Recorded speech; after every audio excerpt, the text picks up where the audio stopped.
కేంద్ర ప్రభుత్వం పెంచిన పెట్రోల్ డీజిల్ ధరలు రాష్ట్ర ప్రభుత్వం అమలు చేస్తున్న ట్యాక్సులను తగ్గించాలని డిమాండ్ చేస్తూ తిరుపతిలో ఆందోళన చేపట్టారు. సిపిఐ ఏఐటియుసి ఆధ్వర్యంలో తిరుపతి ఆర్టీసీ బస్టాండ్ అంబేద్కర్ విగ్రహం ఎత్త ఆటో డ్రైవర్లు వినూత్న రీతిలో నిరసన తెలిపారు. ఇంధన ధరలు పెంచిన ప్రభుత్వాలు తమ మనుగడనే ప్రశ్నార్థకంగా మార్చాయని ఆగ్రహాన్ని వ్యక్తం చేశారు.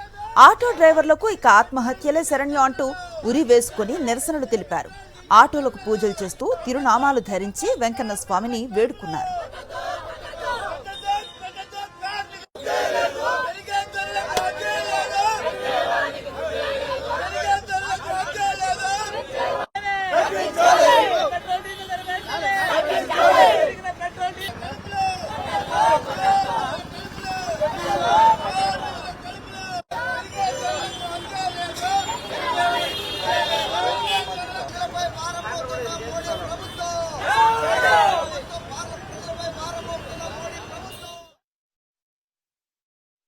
₹45 రావాల్సిన డీజిల్ ఈ రోజు ₹100 చేశారు.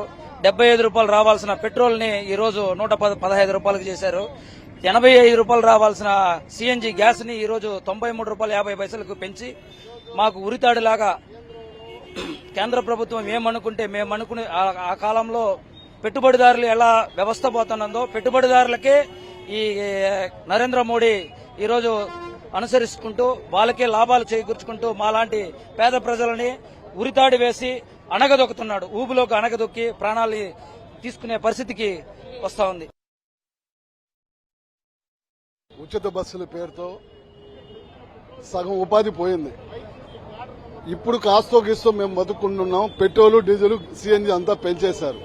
ఈ పరిస్థితుల్లో మేము బండ్లు ఏం చేసుకోవాలో మాకే అర్థం కాని పరిస్థితి. చావు బ్రతుకుల్లో ఉన్నాం. కొంచెమైనా అసలు ఇది 3వ టర్మ్ సీఎం అయ్యాడు చంద్రబాబు నాయుడుకి. ఆయనకి అసలు తలకాయ ఉందని అడుగుతున్నాం కార్మిక సంఘాలుగా. పెట్రోలు డీజిల్ సిఎన్జి గ్యాస్ తగ్గిస్తే నిత్యావసర సరుకుల ధరలన్నీ తగ్గిపోతాయి. ఫ్రీ బస్ ఎవడు అడగలా. నువ్వు ఎన్నికల హామీల పేరుతో ఇచ్చినావు. అదేదో మాకు ₹25,000 ఇస్తే మేము ప్రతి ఒక్కరిని ఇంటికాడికి తీసుకువెళ్ళి దింపుతాం. రాత్రి పగులు సేవ చేస్తామని చెప్పి ఈ సందర్భంగా తెలియజేస్తున్నాం.